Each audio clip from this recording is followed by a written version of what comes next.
आज शिव महापुराण जी की कथा के क्रम में आज शिव महापुराण के कोटि रुद्र संहिता का आज 23वां अध्याय। इस अध्याय का नाम है काशी विश्वेश्वर ज्योतिर्लिंग के महात्म्य का वर्णन। ऋषिगण कहते हैं कि हे सूत जी, यदि ये काशी इतनी पवित्र है तो आप इस नगरी का और इस अभिमुक्त ज्योतिर्लिंग के प्रभाव का वर्णन हम लोगों को सुनाइए। तो सूत जी कहते हैं कि हे ऋषियों, यही प्रश्न पार्वती देवी ने शंकर भगवान से किया था। पार्वती देवी ने कहा था शिव जी से कि हे भोलेनाथ, काशी के महात्म का वर्णन मैं जानना चाहती हूँ, कृपया मुझे बताइए। तब शंकर भगवान ने कहा कि हे भद्रे पार्वती, ये काशी क्षेत्र मेरा सदा गोपनीय क्षेत्र है। ये काशी सारे प्राणियों को सर्वथा मुक्ति प्रदान करने वाला है। हे महेश्वरी, जिस कारण से मैं सब कुछ छोड़कर इस काशी में निवास करता हूँ, उसका कारण तुम सुनो। जो मेरा भक्त है, जो ज्ञानी है, वे दोनों मुक्ति के भागीदार हैं।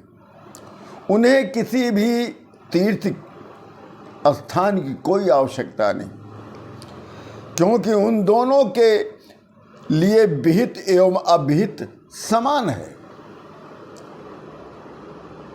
और उन दोनों को जीवन मुक्त समझना ही चाहिए।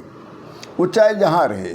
जो मेरा भक्त है और ज्ञानी है, वो चाहे जहाँ रहे, उसको तो मुक्ति स्वतः प्राप्त हो जाएगी। पर हे परम शक्ति पार्वती, इस सर्वश्रेष्ठ अभिमुक्त तीर्थ में की जो विशेषता है, उसे आप मन लगाकर सुनिएगा।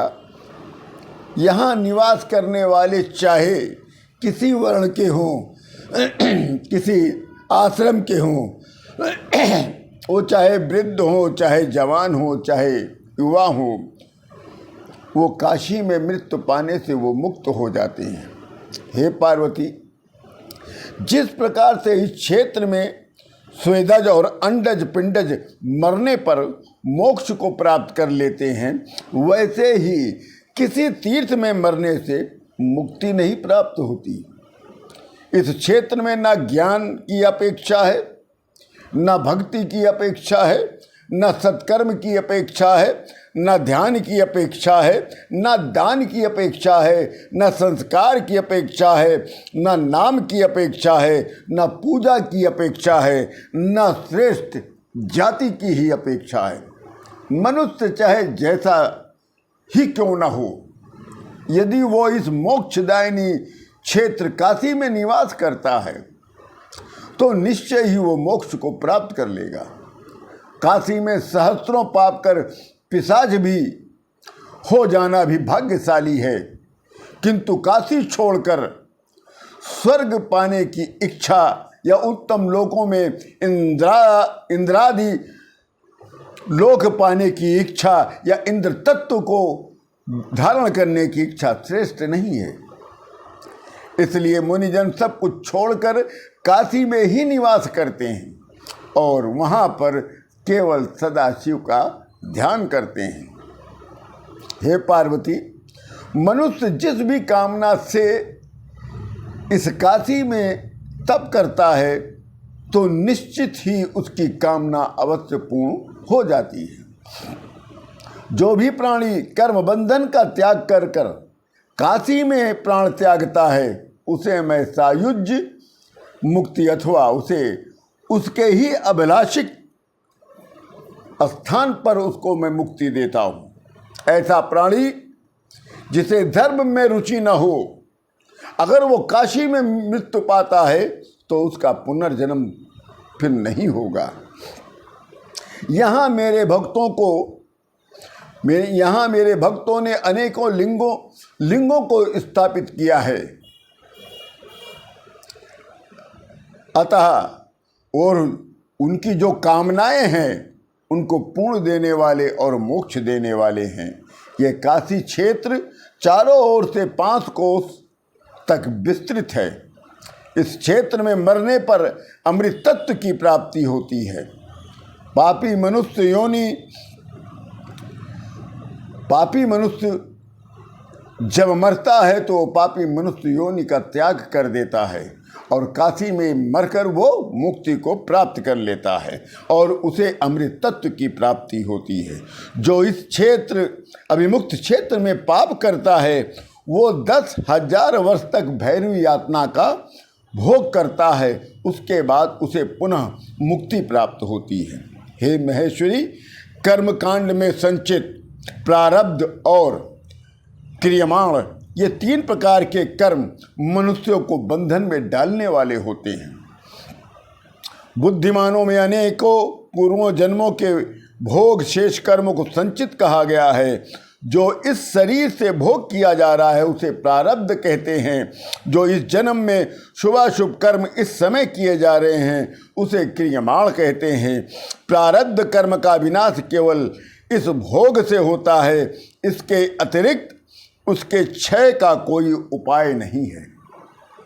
संचित और क्रियमाण कर्म पूजनादि उपायों से तो नष्ट हो सकता है। काशी को छोड़कर अन्यत्र कहीं पे भी संपूर्ण कर्मों का नाश नहीं होता। सभी तीर्थ सुलभ हैं किंतु काशी दुर्लभ है।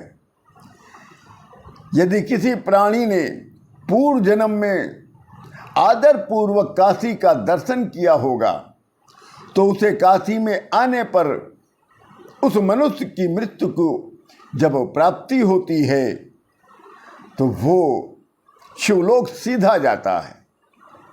अन्यथा काशी में मृत्यु भी संभव नहीं है सबकी। काशी में जो लोग नित्य गंगा स्नान करते हैं उनके संचित क्रियमाण कर्म का नाश हो जाता है। ये बात तो निश्चित है कि प्रारब्ध कर्म का नाश नहीं होता। मृत्यु हो जाने पर भी प्रारब्ध का नाश नहीं होता है। यदि किसी ने पूर्व में काशी का सेवन किया है और तदंतर पाप चरण भी किया है तो भी काशी सेवन से रूप बलवान बीज से उसे काशी पुनः प्राप्त हो जाती है और काशी प्राप्त होते ही उसके समस्त पाप सदैव के लिए नष्ट हो जाते हैं। हे पार्वती देवी, काशी में कामना और फल के उद्देश्य से मरने पर मुक्ति नहीं मिलती है। अगर कोई काशी में कामना और उद्देश्य से मृत्यु चाहता है तो उसे मुक्ति नहीं प्राप्त होती।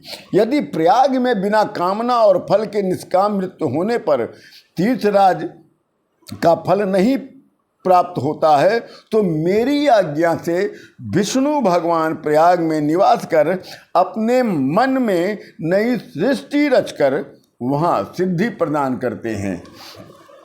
इसी के साथ शिव महापुराण जी के कोटि रुद्र संहिता का ये